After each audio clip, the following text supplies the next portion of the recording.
Hello and welcome to the Allplane podcast, where we talk with interesting people that are redefining the future of commercial aviation. But first of all, and before I introduce today's guest, let me remind you that you can find all the previous episodes of this podcast, as well as many other aviation stories on our website, Allplane.tv. That's ALLPLANE.tv. This is actually episode number 50 of this podcast, and also the first of our 4-part series of episodes that we have done in partnership with SITA for Aircraft, a technology company that creates software solutions that help airlines fly more efficiently. The first installment is about the weather. Yes, storms, turbulence, high altitude ice crystals. We're going to talk about those a bit later in this episode. And, well, any other meteorological event that pilots must take into account when they are preparing their flight plans. And to talk about all this, we have today as guest Victor de los Santos, a product manager for EWAS Pilot at SITA for Aircraft. EWAS Pilot is essentially a software platform that provides pilots and airlines with sophisticated analytical tools that help them adjust their flying patterns to weather in the safer and most efficient way. With Victor, we have a broad-ranging, insightful conversation about the many ways in which weather matters for airlines and the different tools at their disposal to route aircraft through different sort of weather conditions. We also talk, of course, about Victor's and SITA's own work in this field. So, without further ado, let me welcome Victor to the podcast. Hello, Victor. How are you? I'm good, Miguel. How are you? Very well. Welcome to the Allplane podcast. I'm very keen to speak with you today because we're going to deal with a topic that I find really fascinating, and I think it doesn't get as much media coverage as it deserves. And that's basically what technology can do to make flying more efficient, more comfortable, and more environmentally friendly by optimizing the way that commercial aircraft fly. So I'm going to ask you to, like all guests, to introduce yourself. But first of all, let me say that you are a product manager at SITA for Aircraft, which is a large technology company that works on solutions for the commercial aviation industry. And you're a product manager for something called EWAS Pilot, which we're going to learn now what it's all about. First of all, just in a few words, can you introduce yourself and tell us a bit more about your background and your current role at SITA? First of all, thanks for having me here. It's a pleasure to be part of this podcast. So I'm a product manager, as I said, at SITA for Aircraft. My background is I studied in Barcelona, aeronautical engineering. And then I did a master in computer science in University of London and a master in aerospace engineering in University of California, Irvine. And I've been now working in SITA for 5 years. I started as a developer, as a software developer, working on an EWAS Pilot at the beginning. And now I'm the product manager of it, which, I think it's pretty fascinating. I'm trying to understand all the needs of our customers. I'm preparing everything that it's related to our weather providers, how we deal with the support with our customers, what should be developed next, how we can improve our products and make aviation safer. Yeah, actually, I was actually reading through your CV on LinkedIn. I was quite impressed. You've been working in the field of software and different technology companies. I got some experience at Lockheed Martin as well in simulators, right? Before joining SITA, which is a large software, technology company, many different things. In particular, I'm really interested by the product that you manage, this EWAS. It's designed to fulfill a very specific function, and that's actually to help pilots to navigate the weather and to make their flight paths more efficient, basically to find the best way to get from point A to point B, avoiding all the nasty weather you might find in between. Why is weather so important? Obviously, air is a fluid thing, so when an aircraft is flying, can encounter all sorts of adverse weather conditions. We all heard about weather-related cancellations, turbulence. It can make a journey really uncomfortable, what are the sort of weather phenomena that we should take, that the pilots should take into account when preparing for a flight? So definitely, I mean, weather is something that it's crucial in aviation, because in the end, weather is a depiction of the different physical interactions, right, that are happening on the atmosphere. And those features that are making an aircraft fly, right? So any change on those conditions are going to have an impact on the flight, which is the things that are causing the turbulence. It's causing problems, not only turbulence, but like even engine failures, things like that can be caused by weather. So it's very, very important that all the airlines and pilots are very aware of any kind of potential hazard that is going to happen. In fact, when pilots are preparing for a flight, they are looking for all kind of hazards, not only weather hazard, but all kinds. But weather is one of the big ones, right? Because it can have a huge impact. In the case, for example, just to put an example, we always say that we can think of the third law of Newton, right, which is like action reaction, right? And if we have the aircraft flying with a very, very strong headwind, it's like we have someone pushing us backwards, right? So those are the kind of things that are affected. So that's just one of the examples of it. Yeah, I wanted to ask you actually, is the wind pattern, the wind direction and strength, is it something that you would qualify as a weather event? Absolutely. There's something called, in this particular thing, there's something called, for example, the organized track. There are the North Atlantic organized tracks and the Pacific organized tracks. Basically, those are different streams of winds, which when aircrafts are flying through them, it's really having an impact on the flight, because it can speed up the flight or slow down the flight. So it's kind of like a jet stream. It's like you go in the water and there's a current, but it's exactly the same on the air. So there's been, I don't know how long ago, there was a world record of a commercial flight, that it wasn't a supersonic flight, that went to the highest speed possible because it was kind of surfing on this wind stream.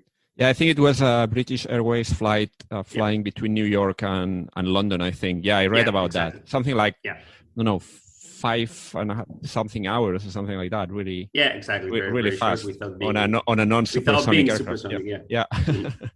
Yeah. And actually, I read some research. There's some research out there that says that all these let's say extreme weather phenomena are going to become more frequent with climate change. So that's again another link here between this very current topic of climate change, but from a slightly different angle in this case, which is a more immediate effects on people traveling right now or in the very near future. I'm going to post a link to some of these research that is out there.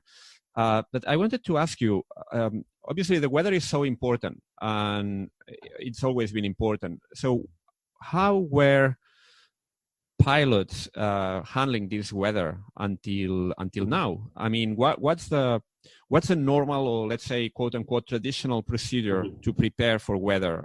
Is this something that I guess pilots receive a briefing before the flight and then they adjust? I don't know at what level this is done, if it's done at the pilot level. At airline has a meteorological department that takes care of operations department that takes care of those things. So yeah, I'm just asking from complete ignorance, because I'm not so aware of the intricacies of day-to-day operations when it comes to weather. Sure. So it really depends on the airline whether they have a weather department as is or not. There are like very big airlines such as Delta that they have a very powerful weather department that they are generating their own weather. There are some other airlines that are using weather from different weather sources. There are two main centers in the world, which are called the World Area Forecast Centers. There's one based in London, which is the UK Met. And there's one based in Washington in the United States, which is the NOAA. And those two are like kind of like the pillars of all the weather information that is related to aviation. They are generating, and from them can be generated something that is called the significant weather chart, which is kind of like, which is the weather that is more relevant for a flight. And then airlines can also obtain this information from other different aviation graded weather providers. We have providers such as Meteor France, DTN, the weather company, DWD, which is a German weather provider, or WNI, which is a Japanese weather provider. And basically what happens is that the airline always has one of these weather providers or has its own weather solution. And whenever they are preparing a flight, they generate a briefing package. And this briefing package must contain the weather information relevant to the flight, right? So there is something called the flight folder, which can be a set of papers which contains all the information from a flight, including weather charts, weather information that are relevant to the flight.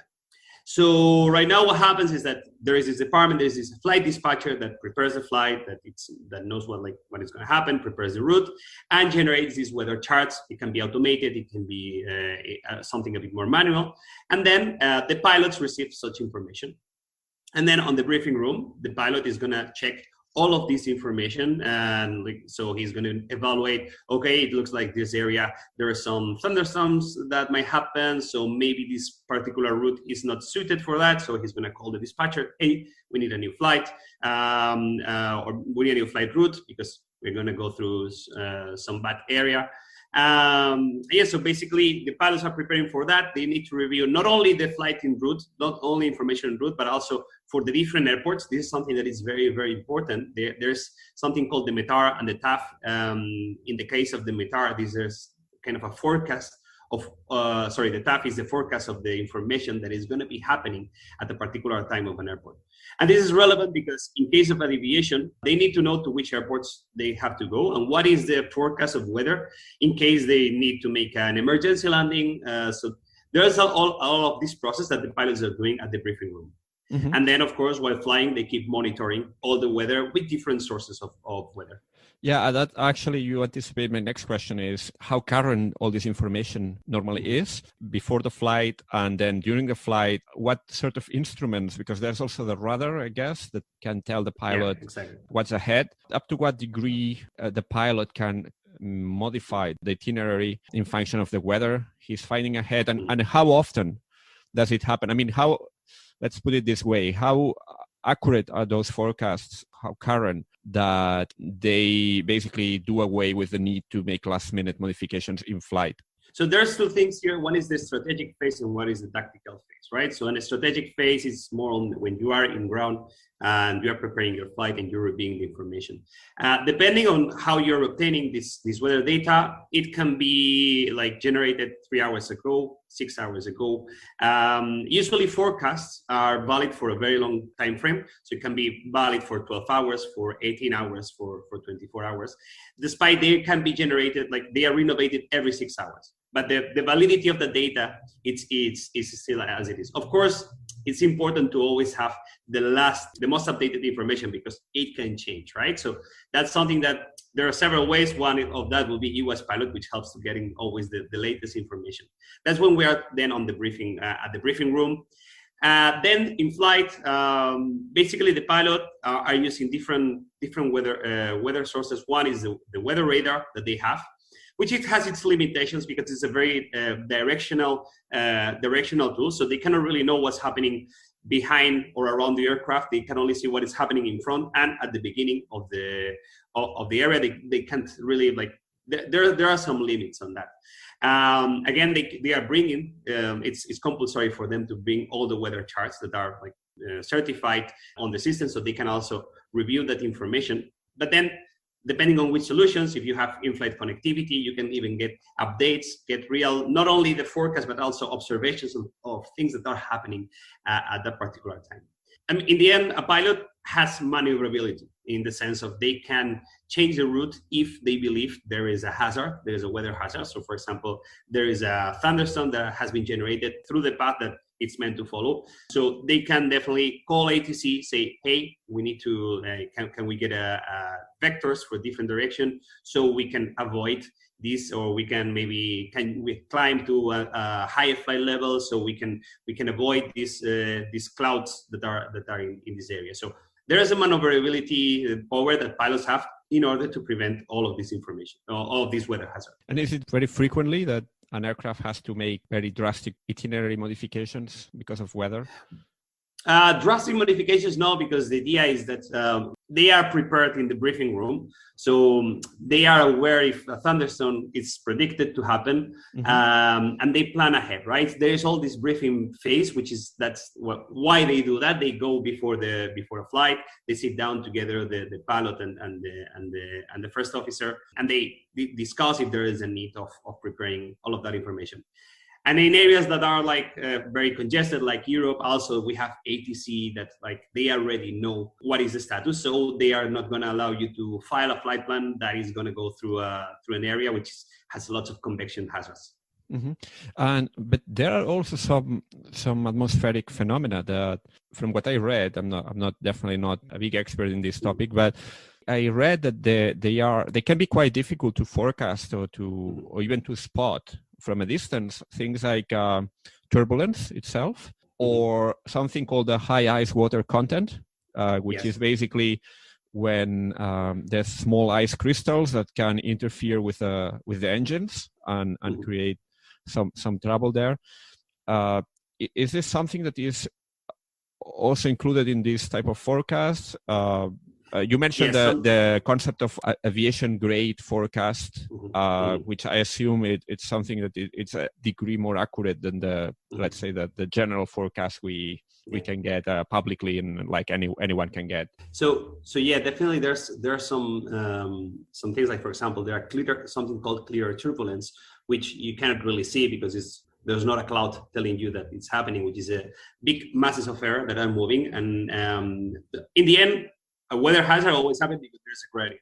There's always a difference of between two aspects, and then what creates these changes on the atmosphere, right? So we have things like the clear turbulence that they can be predicted, they can be forecasted, and then they are added into the system, and they are added into the different weather sources.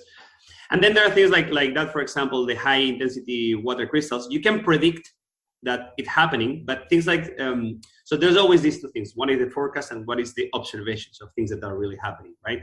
And in the case of these high ice water crystals, what happens is that sometimes you cannot really see all that information directly from the weather radar because it's very, very small. It's very small crystals which are not detected by the radar. Of course, airlines are as technology advances, they start to incorporate more of that information, but there are airlines and there are sources that still don't have that available. So it's important to always try to have sources that are providing this information for your flights. With this ice crystal thing, it just came to my mind now that we have seen several volcanoes in different parts of the world. In the Canary Islands, there's an active volcano now, another one in Hawaii, in Japan. I don't know if that's something that can be also detected and that it's a hazard that airlines need to deal with. It's definitely a hazard. It's definitely a hazard, and that's something that it's highly shared between the aviation. So aviation is always aware whenever there is a volcano because the ashes are very, very hazardous for the engines. They can create problems. They can even stop an engine. In the end, they are like small rocks, like microscopic rocks that go through the engines and I think create a hazard. So those are kind of things that at the briefing time they are aware, and in the very second that if suddenly a volcano erupts, you know that all the ATC are going to restrict flights around the area where the volcano has erupted. That's a sort of situations where a product like the one you manage, the EWAS, is supposed to come into play, like helping airlines to optimize their flights around these extreme weather events. What can you tell us about EWAS? I mean, how does it work, and what's the concept behind it? So EWAS Pilot, in the end, what tries is to bring the 21st century into aviation when it comes to weather, right? Airlines have been using for a long time paper charts, which are they have maybe 6 diagrams on depending on at different hours, but it gives pilots have to do a big effort into decoding the information that is on those charts about interpolating the position of the aircraft to see, okay, so this aircraft is going to arrive at this time, so probably there will be this potential convection in this area, right? EWAS pilot brings something that tries to speed up all this process so that pilots are less time decoding information and actually taking decisions and evaluating and acting on those decisions. Because what we are doing on EWAS Pilot is basically we have a 4-dimensional depiction. So we have a map and we have a vertical profile. And then we also have the time as a value. So basically what we do is we load a flight into our system, and then you can project the position of the aircraft through the route according to the departure time of that aircraft, according to the route. And what we are depicting is what is the weather that is forecasted when the aircraft arrives to that position of the flight. So you are always very aware about your route. What is the weather that you can expect to have on it? Something that we tried to do when we were designing this, and it came with, like, we have been working very closely with different airlines, was that pilots should be able to use EWAS Pilot in 3 minutes. It means that in 3 minutes, they can evaluate all the weather for the flight and check all the information. Not only that, we have also the codings of things like the TAF information and the METAR information, which is right now, if you see it, it just, like, someone like that doesn't know about aviation will read it and it's nonsense. It looks like gibberish, yes. And in practical terms, how does all this manifest itself? Is it a software package that is delivered as a cloud-based service, or how does it work in practice? I mean, is it something? It's like a web portal that the pilot has access to? Is this like an app they have to download? So basically, pilots are bringing an electronic flight bag right now, which most of them is an iPad. Standard iPad, the same one that you can buy at the Apple Store. Some of them are also using Windows, and it's an application that it's installed in it. It's a native application installed in it. One of the things is that, and it's not a web portal because they can use this application without connectivity. So the way that we work is, when it has connectivity, the application is constantly downloading all the latest weather information. So it's not like 6 hours or 3 hours before. We always have the latest information available into the system. Once the pilot goes flying, if there is no in-flight connectivity, if he doesn't have connectivity on the cockpit, then the information is still available in the system. So they can evaluate all that data at any particular time of the flight. And if there's connectivity on board, then more aircraft. Then it's constantly updated during the flight. Exactly.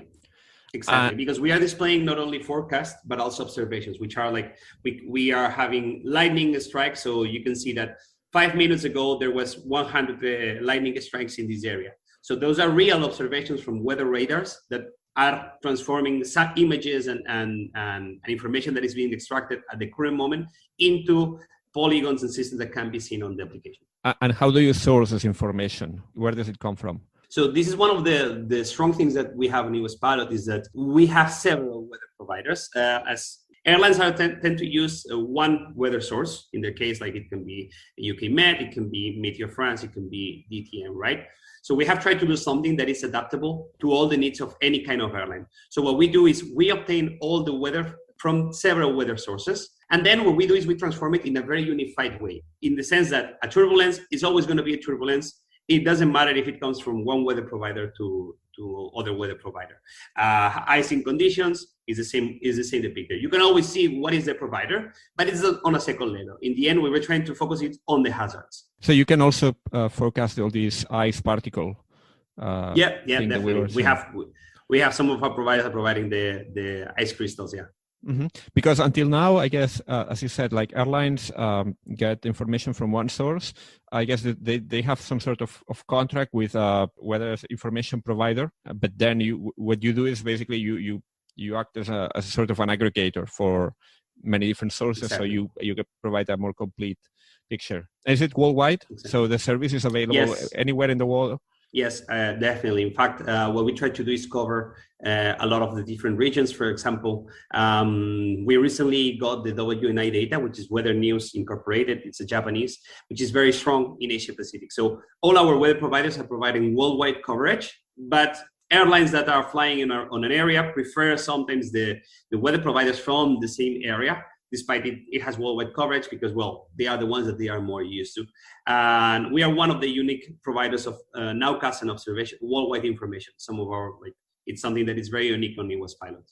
And what are the tangible benefits that an airline gets? Because obviously there is this talk of optimization, of flying more efficiently, but have you quantified what are these tangible benefits with real use case data? Yes, is there any of this data, just to get an idea of the magnitude? Is there any data that you can share publicly? Yes, definitely. So the idea is that our main kind of the return of investment, right?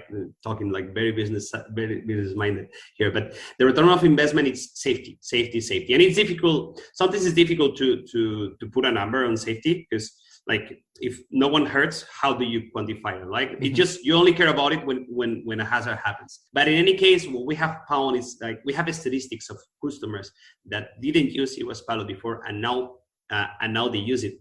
And there's been a reduction in several ways. Especially there are reductions in case of an aircraft going through severe turbulence.